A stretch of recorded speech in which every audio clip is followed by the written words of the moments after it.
बहुत स्वागत है आप सभी का। हिंदी खबर देख रहे हैं आप, मैं हूं आपके साथ सिमरन पटेल। बुलेटिन की शुरुआत करेंगे। बांग्लादेश में हिंदू युवक की हत्या के मामले में 7 लोगों को गिरफ्तार किया गया है। ये बड़ी खबर सामने आ रही है आपके टीवी स्क्रीन पर। इस वक्त की बड़ी खबर है। बता दें कि बांग्लादेश में जो हिंसा भड़की है, हिंदू युवक की हत्या के मामले में 7 लोगों को गिरफ्तार कर लिया गया है। मेमन सिंह की हत्या हुई थी, हिंदू युवक दीपू चंद्र दास की हत्या की गई थी और जिसने यह हत्या की थी उसको गिरफ्तार किया गया है। कुल 7 लोगों को गिरफ्तार किया गया है।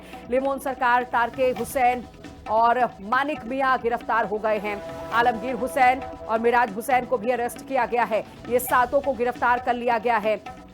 बांग्लादेश में हालात काफी तनावपूर्ण नजर आ रहे हैं और हिंदू युवक के हत्या के मामले में 7 को गिरफ्तार किया गया है।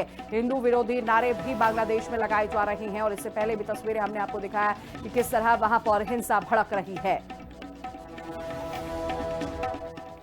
खबरों में आगे बढ़ेंगे। एक और बड़ी खबर सामने आ रही है। बांग्लादेश में लगातार दूसरे दिन भी तनाव देखने को मिल रहा है। आज उस्मान हादी को किया जाएगा सुपुर्दे खाक किया जाएगा। उस्मान हादी की मौत के बाद बांग्लादेश में तनाव बढ़ता हुआ नजर आ रहा है। बांग्लादेश के कई शहरों में हिंसा की खबर जो है निकलकर सामने आई है और लगातार ये हिंसा बढ़ती जा रही है। उस्मान हादी की मौत के बाद बांग्लादेश में आगजनी पथराव की तस्वीरें लगातार निकलकर सामने आ रही हैं और आज चूंकि दूसरा दिन है, आज भी देखने को ये मिल रहा है कि वहां पर हिंसा चल रही है, उपद्रव किया जा रहा है। आइए आपको सुनाते हैं इस दौरान कांग्रेस के नेता राशिद अलवी ने क्या कुछ कहा, सुनिए। एक बार फिर बांग्लादेश के हालात खराब हो रहे हैं। कोई नहीं जानता कि भविष्य के अंदर क्या होगा। ये उनका अंदरूनी मामला है, इसमें बहुत ज़्यादा इंटरवीन नहीं किया जा सकता। लेकिन वहाँ का जो अल्पसंख्यक समाज है, हिंदू कम्युनिटी है, उसके साथ जो कुछ हो रहा है, जो जुल्म हो रहा है, वो उसकी जितनी निंदा की जाए इतना कम है। और ये हमारे बर्रे सगीर के अंदर, एशिया के अंदर एक नई बीमारी आई है। अल्पसंख्यक समाज के साथ ज्यादती हो रही है, इसको ख़त्म होना चाहिए। खबरों में आगे बढ़ेंगे और इस वक्त की बड़ी खबर सामने आ रही है। रायपुर से ये बड़ी खबर है। मुख्यमंत्री विष्णुदेव साय ने कहा, गुरु गोविंद सिंह जी के बेटों की शहादत को याद करते हुए उन्होंने कहा, जोरावर सिंह की शहादत को याद करते हुए सीएम ने बयान भी दिया है। उन्होंने बड़ी बातें कही हैं। साथ ही साथ उन्होंने कहा कि बांग्लादेश में हिंदुओं के साथ गलत हो रहा है, ये सीएम विष्णुदेव साय ने कहा है।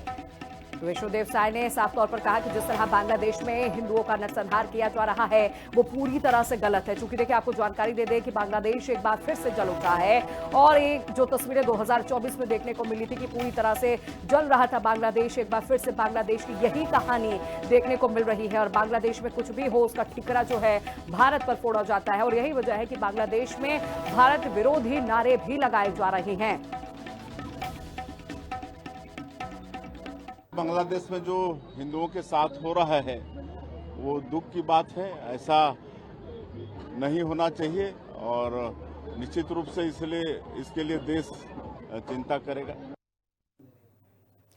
तो ये देखिए तस्वीरें हम आपको दिखा रहे हैं। बांग्लादेश में हिंसा भड़क रही है और आज दूसरा दिन है। आज भी ये इसी तरह की तस्वीरें निकलकर सामने आई। इससे पहले भी हमने आपको दिखाया कि मीडिया को भी आग के हवाले किया गया। अखबार मीडिया में घुसकर इन उपद्रवियों ने जमकर हंगामा किया, जमकर तोड़फोड़ किया और पूरे मीडिया हाउस को जलाकर राख कर दिया है। और इस उपद्रव में कई लोग जो है शामिल बताए जा रहे हैं। बांग्लादेश की यही कहानी 2024 में भी देखने को मिली थी, जब तख्ता पलट हुआ था। शेख हसीना बांग्लादेश से भागी थी, हालांकि वो भी दौरान अपनी जान बचाकर भागी थी। लेकिन एक बार फिर से बांग्लादेश की यही टेंशन है और यही दिक्कत है और बांग्लादेश में लगातार इस तरह की आगजनी देखने को मिल रही है। तो बांग्लादेश में फिर से एक बार टेंशन जो है वो बढ़ गई है और वीडियो लगातार हम आपसे साझा कर रहे हैं। बांग्लादेश में फिर से टेंशन बढ़ रही है। युवा बांग्लादेशी नेता उस्मान हादी के मौत के बाद ये जो तनाव है बढ़ता जा रहा है। दरअसल 12 दिसंबर को उस्मान हादी के सिर पर गोली लगी थी, जिससे उसकी मौत हुई थी। सिंगापुर में इलाज के लिए भर्ती तो कराया गया था, लेकिन उसने दम तोड़ दिया है। इंकलाब मंच से राष्ट्रीय प्रवक्ता के पद पे था और उसकी मौत के बाद चूंकि युवा बांग्लादेशी नेता था और ये वही उस्मान हादी है जिसने शेख हसीना के खिलाफ जमकर विरोध किया था, युवाओं के साथ ये प्रदर्शन करते हुए नजर आया था। 12 दिसंबर को कुछ लोगों ने इस पर फायरिंग की और सिर पर गोली लगने की वजह से उस्मान हादी की मौत हो गई है। और देखिए, आपको ये भी जानकारी दे जो हम लगातार बता रहे हैं कि 2024 में जब छात्रों का विरोध प्रदर्शन हुआ था शेख हसीना के खिलाफ, तो ये उस्मान हादी जो है वो लीड करता हुआ उस प्रदर्शन को नजर आ रहा था। और यही वजह है, चूंकि उस्मान हादी की मौत हो चुकी है गोली लगने की वजह से, युवाओं में एक रोष जो है देखने को मिल रहा है। और यही वजह है, हर तरफ आगजनी की तस्वीरें जो है बांग्लादेश से निकलकर सामने आ रही हैं। अखबार का दफ्तर भी फूंका गया है, भारतीय दूतावास पर भी प्रदर्शन किया जा रहा है। तो बांग्लादेश की क्या कहानी है वो लगातार हम आपसे साझा कर रहे हैं और आपको जानकारी दे दें कि अभी भी तोड़फोड़ लगातार जारी है। चूंकि आज दूसरा दिन है, लगातार आगजनी की तस्वीरें वहां से निकलकर सामने आ रही हैं और नौबत यहां तक आ गई है कि एक दूसरे पर पत्थर से वार करते हुए भी नजर आ रहे हैं। तो बांग्लादेश में बवाल क्यों हो रहा है वो हम आपको बता रहे हैं। उस्मान हादी की मौत के बाद बांग्लादेश में यह बवाल जो है बढ़ता हुआ नजर आ रहा है। 12 दिसंबर को उस्मान हादी के सिर पर गोली लगने की वजह से उसकी मौत हुई थी, जिसके बाद कुछ लोगों ने इस तरह की अफवाह फैलाई कि उस्मान हादी की जो मौत हुई है उसके लिए जिम्मेदार जो है वो भारत है, चूंकि उसकी मौत से पहले एक दिन पहले उसने एक ट्वीट भी शेयर किया था। देखिए, बांग्लादेश में बवाल क्यों है वो हम आपको बता रहे हैं। अब बांग्लादेश में बवाल इसलिए है कि उस्मान हादी की मौत के बाद वहां पर स्थिति तनावपूर्ण है।